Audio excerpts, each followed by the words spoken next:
자, 오늘도 점심시간 동료들과 토크할 만한 국내 이슈를 소개합니다. 도시락 이슈 이도선 기자. 안녕하세요. 네, 안녕하세요. 좋은 아침입니다. 굉장히 신사적인 인사였습니다.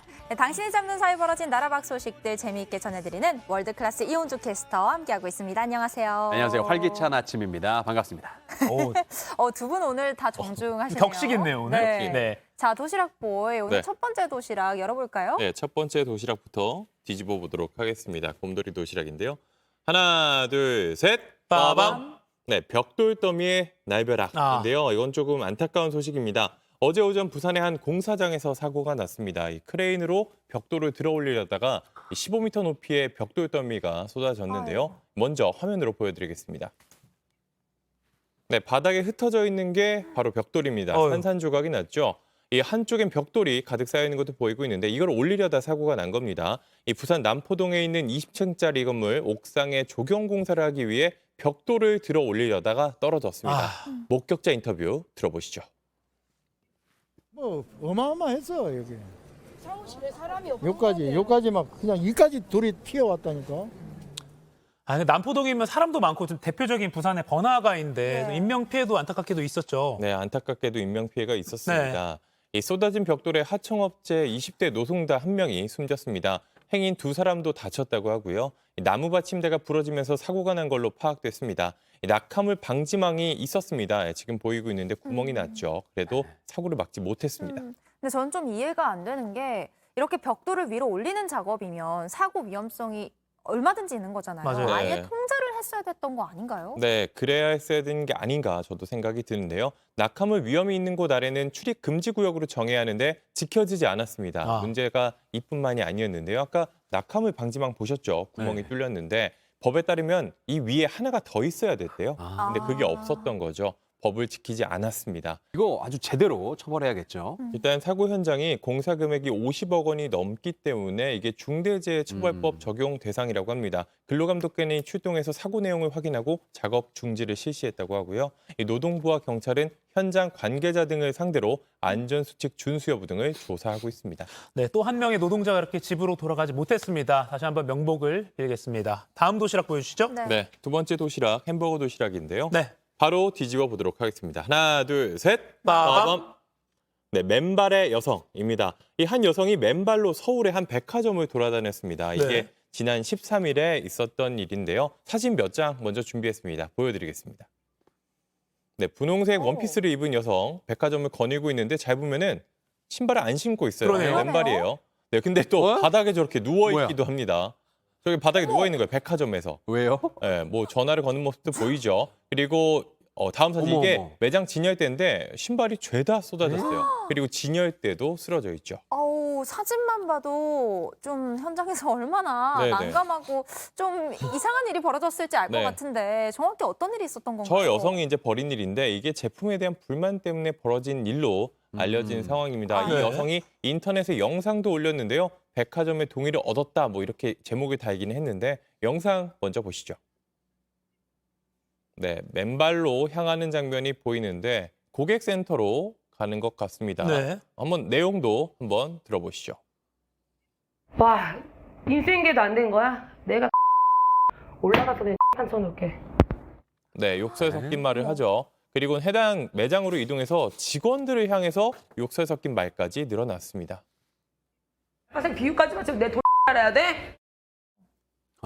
네, 알바생 비위까지 맞춰가면 뭐 XX가 나왔죠. 처리를 아니, 저희가 했습니다. 저거를 직접 찍어서 올린 거예요? 네, 본인이. 아니 왜? 뭐 때문에 저런 거예요? 일단 해당 여성은 이 백화점에 대한 불만을 가지고 있었던 걸로 알려졌는데 이 정품을 샀는데 가짜 상품이 왔다 이렇게 주장을 하고 있습니다. 그런데 또 이제 해당 백화점이 여러 매체를 통해서 입장을 냈거든요. 이게 또 사실이 아니라고 했어요. 난동을 부린 매장에서 AS를 받는 과정에서 화가 난 걸로 파악하고 있다라고 했는데 이 인터넷에서 가짜 상품을 팔았다고 하는 이 브랜드랑 이 난동을 부린 브랜드 이 두 개가 서로 다르대요. 그래서 왜 여기서 한 거냐 이런 이야기가 나오고 있는데 일단 이 여성 이 난동을 부렸잖아요. 경찰에 신고가 됐고 경찰이 출동해서 일단 붙잡았고 경찰 조사가 진행될 예정이라고 합니다. 네, 뭐 어떻게 된 일인지 뭐 조사가 좀 진행되는 거를 지켜봐야겠습니다. 네. 황당하네요. 네. 네, 다음 도시락 볼까요? 네, 조금 황당한 사건이었죠. 세 번째 도시락 바로 뒤집어 보도록 하겠습니다.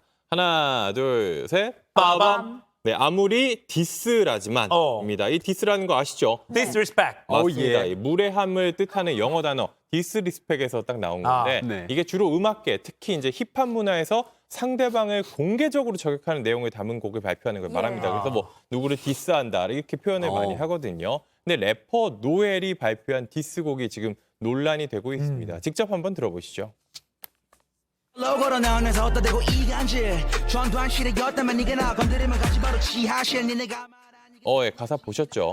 자신의 음주운전 전과 등을 지적한 다른 래퍼의 곡에 맞대응을 이렇게 한 겁니다. 네. 이 가사의 군부 독재 시절을 언급하고 고문이 행해졌던 장소를 의미하는 듯한 표현이 현재 문제가 되고 있습니다. 가사 빨라는 랩이라서 전두환 시대였다면 네가 나 건드리면 가지 바로 지하실 이거였죠. 아, 그렇죠. 그 시절이었다면 날 건드리면 바로 지하실에 간다. 네, 뭐 안 좋은 일이 벌어질 수 있다 이런 뜻이겠죠. 아니 근데 래퍼 노엘은 그 공직자 그 자식 문제가 있는 공직자는 공직자 자격이 없다라고 했던 그 어떤 여당 의원, 그렇죠. 그 여당 의원의 아들로 알고 있는데 그럼 뭐 이제 본인이 권력을 가졌으니까 나 건드리면 니네 다 지하실 갈 수 있다 이렇게 얘기를 한 거예요. 그렇게 해석할 수 뜻인가요? 있겠죠. 뭐 이름 말씀하셔도 돼요. 이게 국민의힘 장제원 의원 예. 아들로 예. 많이 알려져 있죠. 뭐 유명한 일입니다. 이 예술적 표현이 허용되는 힙합 가사라고는 하지만 조금 지나쳤다라는 생각도 저도 들긴 합니다.